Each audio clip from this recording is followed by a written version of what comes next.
A warm welcome to the February edition of the UxbridgeFM podcast, where each month we find out what's going on in the local area.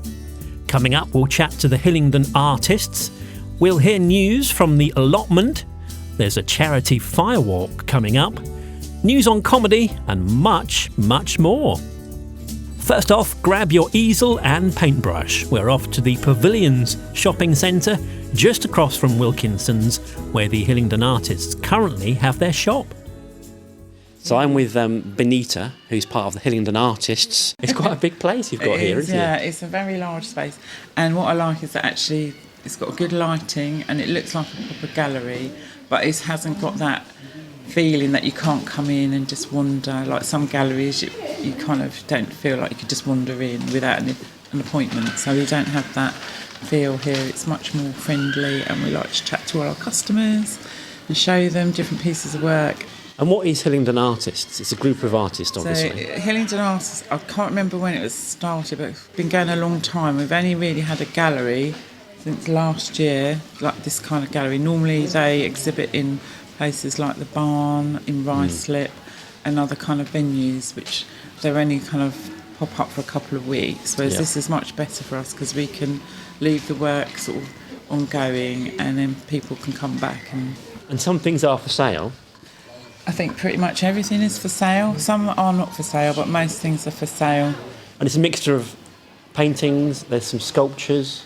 So we've got paintings, we've got sculptures, we've got jewellery, we've got cards as well, so people want to pick up birthday cards or Christmas cards, anything like that, or just general get well cards or anything like that. We do those, and they're very reasonably priced as well. We've got lovely pottery. We've got two potters here exhibiting their work, also a wood turner. He does some amazing work as well, Ben. Oh, and Colin Hoppy, I don't know how you pronounce his name actually, but he is a blind sculptor and his work is amazing. Just have to come in and have a look really, because it's extraordinary what he's done really. Yeah, with no sight. And really like amazing pieces of work. So yeah, and he's a really interesting character to talk to as well. So, and we also have two glass artists as well who do glass work, which is amazing. I just want to make sure I haven't missed anybody. And I have two ladies do resin, and one of the ladies, she does like wall hangings, which are beautiful. Oh, actually, and I forgot to mention Ian, he's really into doing all our wildlife portraits, just amazing pieces of work. And he also will take commissions on T-shirts. It seems a shame. I mean, obviously, as an artist, you make stuff to sell, don't you? It's almost a shame to sell it, and it goes to somebody's house, and then some things we don't sell. I've got a few things I don't sell. Yeah, you kind of get attached to. Sometimes we make prints of those pieces that we don't want to sell, and then people can buy a print of it instead of the original. A lot of the artists here keep works that they love, and they don't want to part with them. So that's quite common. Is there a website as well? It's better to go onto Facebook. Yeah. Follow Hillingdon Artists on Facebook. I quite often post new work, new artists as well. So if you are looking for us, please contact us on Facebook. We can always give you a direction if you really can't find us, because a few times people have lost where we've gone. On a Wednesday we do portrait workshops from 12 till 2. So if you pop along, just bring a few materials. You want to bring a pad and pencils, and then you can either sit for us or you can take part and have a go and do some portraits. Do you have to book for those, or you just turn up? No, it's just a turn up. There's no charge. And if you have a portrait done, we might ask for a nominal charge if you want to take the portrait away with you. And we're looking to do more things. And do you meet outside of the shop? Some groups belong to other art societies, so they often meet up to paint together and things like that. So if you're interested in your local areas and you want to find out more information, just come in, pop in and see us. We can always direct you to any kind of classes or any other interesting things that are going on in Hillingdon Borough. And if there are any artists that want to come and see us and interested in maybe exhibiting and give us their details and show us their work, and then there's a bit of a waiting list, so we can't always promise they're getting straight away. There's a lot of talent in Hillingdon. And then what's really good, actually, we've got a lot of different nationalities, people from different experiences in life, so that comes through in their painting and stuff like that as well. We just had a new artist, she's from Ukraine, just joined us last week, so that is interesting. So you must pop in. It's an amazing place. Yeah, we love it. We like chatting to everyone. So if you just want to come in and have a chat, we have a lot of people just come in socially, actually, just to have a wander around. They just like to see what we're doing, and they're not coming to buy. They just want to come and just chat to us and to see what we're doing and what we're up to. Well, thanks to Benita for chatting to us. And they are currently located, as we said, just around the corner from Wilkinson's. And Wednesday, 12 till 2, it's portraits. Either sit and have your portrait painted or try your hand at painting a portrait. There's some great options in there for Mother's Day or upcoming Easter presents. Next up, we're off down the allotment. A warm welcome back to Uxbridge FM to Hardeep Singh from the Harmondsworth Horticultural Association. Hi, Hardeep. Hi there. Hi, Steve. How you doing?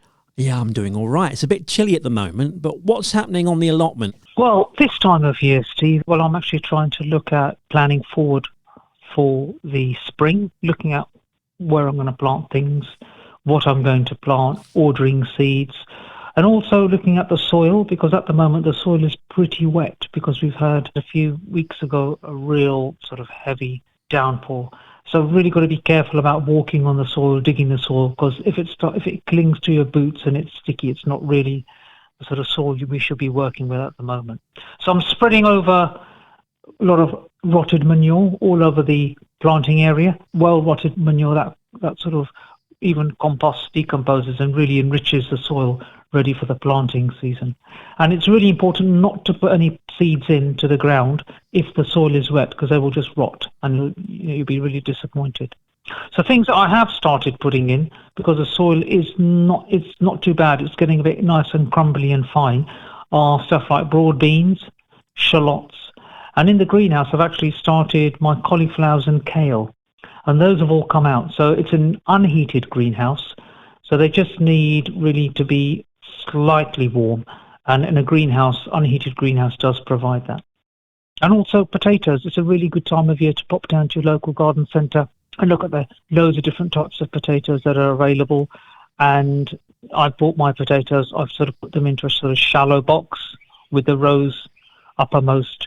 I'm going to let them chit or sprout, and once they've sort of sprouted, then sort of in April, end of March, April, you can actually put them into the ground and you get a really good crop of potatoes. And also flowers. You mustn't get flowers. I'm a great lover of flowers. I think it's really important to have colour on the allotment.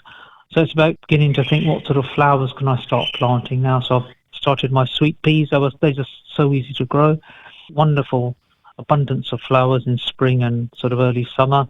Bulbs, it's not too late to sort of stick a few bulbs in. Tulips, I've put some lovely tulips in and they're just coming up through now. On the other side is the stuff about fruit. So down my allotment, I've got a huge fruit area, and my strawberries I've split them up, taken the runners, planted those in. So those sort of tasks, it's preparatory tasks that you're doing. Rhubarb, splitting the rhubarb up. So, and splitting the crown, which means you just look at the rhubarb plant, sort of put your spade through half of it, so you've got a couple of crowns, and then you replant that, and then you get lovely rhubarb in the summer. So lots of things to do, although not sort of productive in terms of harvesting yet. And I know you have an association with the Hillingdon Mind and the Brain Tumour Trust. They come and help you out. Is that still going on in the winter, or is that only a summer activity? Yeah, so we get both organisations, so Hillingdon Mind and Hillingdon Brain Tumour Charity. They both come down in winter, because one of the wonderful things of an allotment is the community, and it's about getting out, meeting people. So they'll come down. They have raised beds, so they might turn the soil over, have a chat. There's some other small tasks to do, maybe like sorting out the seeds, planning what they're going to plant, but also just meeting each other, coming together, and sort of enriching their lives. And that's what an allotment really does. It gives you that sort of sense of belonging and that community feel, which is really, really important, especially if you have mental health issues. We've really built that link between well-being and horticulture. And that's why we've got these two groups coming on the plot. They've got their own area where they can come and work in a safe place. So that's working really well, Steve. And then you have a link with the historic barn in Harmondsworth. And that's going to be reopening in April, but I gather there's a call for volunteers to act as stewards there. Yeah. The Great Barn, what an amazing building. I think 600 years old. It's the oldest medieval barn in England, 95% intact. To listeners, I would say, please, if anything, come down and look at it. And the postcode is UB70AQ. It's in the heart of Harmondsworth. And we're going to open again in April. We open on the 2nd and the 4th Sunday of every month, and that runs through to October. It is a Grade 1 listed building. It is owned by English Heritage, and it's run by a group of volunteers who live in the village. But what we are looking for are volunteers. So if you want to come along, learn about the barn, and then also become a steward, so you can actually, what you've learned, you can share with people who are visiting the barn. So we're on the look for stewards to come and help us. And if you do want to help us, you can contact me on my email address. And then on the weekend of the King's coronation, there's a bit of a do, isn't there? Yeah, so, I mean, we like celebrating Great Britain, and the coronation is a great opportunity for the village of Harmondsworth, English Heritage, to celebrate. So what we're going to do is we're going to bring in a stage, and we're inviting any local talent, any people who want to take the stage for 20 minutes, maximum 20 minutes, to, if you're into music, spoken word, comedy, to showcase your skills. Come on, we'll give you a slot, come on stage and, perform. And we really want to celebrate the skills across the borough. We have so much talent across the borough. We want to give people that chance to come in and showcase what they've got. So that's taking place on Saturday the 6th of May. It's in the grounds of the Great Barn. It's starting at 3 o'clock. So if you are interested, again, please do contact me, and we'll see what we can do to get you on stage so that you can shine on the coronation. So I'll give out your email address, if that's all right. So that Please is hardip, HARDIP _sing, SINGH, at sky.com. And that's for if you want to volunteer as a steward at the Great Barn, or you perhaps know someone or yourself you want to be a performer on May the 6th in the grounds of the Great Barn. Well, anything else happening that we need to know about? I mean, obviously spring's on the way, so we're looking forward to getting down the allotment and growing the crops and the flowers as usual. But for now, perhaps it's a bit of a quiet time. Yeah, a time to, I think, as you hit on really well, Steve, a time to plan, to reflect, and really the excitement is already building. As soon as the sun comes out and the fog lifts, we're out there digging and turning over the soil and thinking and planning for the next season. Yeah, fantastic. Well, thanks for joining us again. That's marvellous to hear about what's going on at the allotment.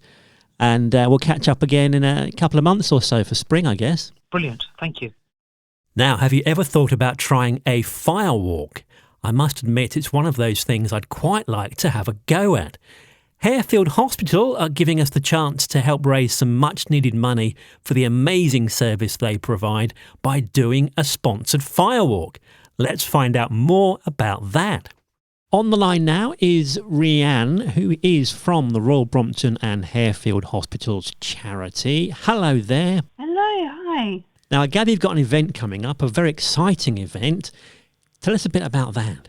Yeah, so we've got a firewalk coming up in March. It's the 16th of March, and we are doing this event to raise money for Royal Brompton and Harefield Hospitals charity. In particular, we have a really important project called the Next Generation Genetics Appeal, and this appeal is to buy a new genetic sequencer for a genetics lab that diagnoses cardiac and respiratory conditions. It's a really fun event. People come back feeling exhilarated from it.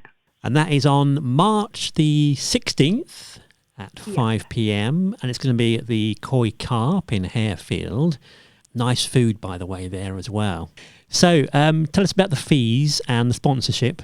So it costs £25, that's the registration fee. And the minimum sponsorship target is £150 per person. So the fee will go towards Next Generation Genetics, and your sponsorship can be raised for what you would like, whether it's Harefield Hospital, whether it's Royal Brompton, or a particular area, department, etc. You've done this event yourself. How did that go? It went really well. It was at Koi Carp as well, actually. It was in 2021 and it was fantastic. It was around Halloween time, so there was pumpkins and it was a Halloween theme. And it went really, really well. Music blaring. People got to do it twice as well. Some people wanted to do it again. As soon as they finished it, they were like, I want to do it again. And we had sign-ups on the day, family members that had come to watch, and they decided that they wanted to do it. So it went really, really well. And how did you feel after you'd done it? You just feel like on top of the world, really. You feel like you can do anything. It's that adrenaline rush. You kind of get hyped up before. And yeah, you just feel like you can do anything. And it lasts a while, that feeling. It lasts a few days to a week where you just feel like you can take on anything. So how does it work? You walk in some, water first of all, and then you walk on the hot coals? How do you not get burned? No, so you get taken into a area where Karen, who runs Firewalk with her company Blaze UK, she teaches you how to do it. You walk in a certain way and she really hypes you up. You almost feel like you're hypnotized in a way. You really get hyped up. She teaches you how to do it, and then it's burning embers. So it's not actual fire you're walking on, it's just burning embers. And you do it in such a way that it just doesn't burn your feet. And you do have someone also that walks alongside you, and if you're walking too slow or you're walking in a way which might not be safe, he will actually come and he'll lift you out of there. I've never seen that happen. Everyone's done it and I've really enjoyed it. But yeah, that's how it works. And where can we find out more information? So you can find out more information on our website, which is rbhcharity.org/firewalk-2023, or you can email me, and my email is rianne.liberty-gibbs@rbhcharity.org. Lovely. Well, thanks for that. We'll try and get some people involved on March the 16th for this Firewalk at the Koi Carp. That sounds great. Thank you. Thank you so much. Now, from firewalking to comedy. And I think given the choice, I would rather do a firewalk than try my hand at stand-up comedy. But let's pass the mic over for news on an upcoming gig at the Crown and Treaty. Hi, it's Sean here from Collywobblers Comedy. Come and join us down at the Crown and Treaty on Wednesday the 1st of March. We've got an amazing lineup. Coincidentally, it's St. David's Day, but come and celebrate St. Patrick's Day a bit early because we've got a double lineup of Paddies and Patties, or Patrick Monaghan, who's a comedy superstar, half Irish, half Iranian, Geordie, much loved by audiences all over the place, and Paddy Lennox is a brilliant Irish comedian. We've got some great acts, Catherine Maver, Ali Woods is a TikTok viral sensation, Susie Priest, who's a local West London act, is brilliant, my good self holding it all together. It's a super friendly vibe in a cosy venue in the lovely Crown and Treaty, and most importantly, you get a free beer with your ticket, so what more could you want? Snap up the early bird tickets, £12.50. It's on the ticket link via Joke Pit. You can find them on my Instagram, which is Sean James Comedy, spelled SIONJAMES. Yeah, or the UxbridgeFM guys can provide you with the info. Come and see what all the fuss is about. We have some lovely regulars. It's always a fun gig. Big love. Thank you for supporting live comedy. Right, a few more events for the diary. I'm not quite so sure what's special about March the 18th, but it seems if you're an orchestra or a choir, the rule is your concert must be on March the 18th. Hillingdon Philharmonic have a night at the Opera over at Winston Churchill Theatre. Tickets at hillingdontheatres.uk. Eastcote and Ruislip Choral Society have their spring concert at St Edmund's Church in Northwood. Check out eastcote-ruislip-choral.org. And the Cine Nominee Singers are at All Saints in North Hillingdon for their spring concert. ticketsource.co.uk/SNS. If you fancy joining a community choir, the Beck Theatre welcome everyone on Mondays from ages 8 till 88. Check out becktheatre.org.uk. Music in March at the Tropic at Ruislip, you've got tributes from ELO, U2 and Elton John. For young kids, the Ruislip Lido Railway are now taking Easter bookings. I'm sure there'll be plenty of chocolate involved there. And finally, if you're pondering having a street party for the King's coronation, The closing date to apply for your road street party is Tuesday the 28th of February. Check out hillingdon.gov.uk/street-party-applications, where you can see all the info about insurance and risk assessments, etc. That's all for this month's podcast. To get in touch, email studio@uxbridgefm.co.uk, or we are UxbridgeFM on all the usual socials. Take care. I'll catch you next month.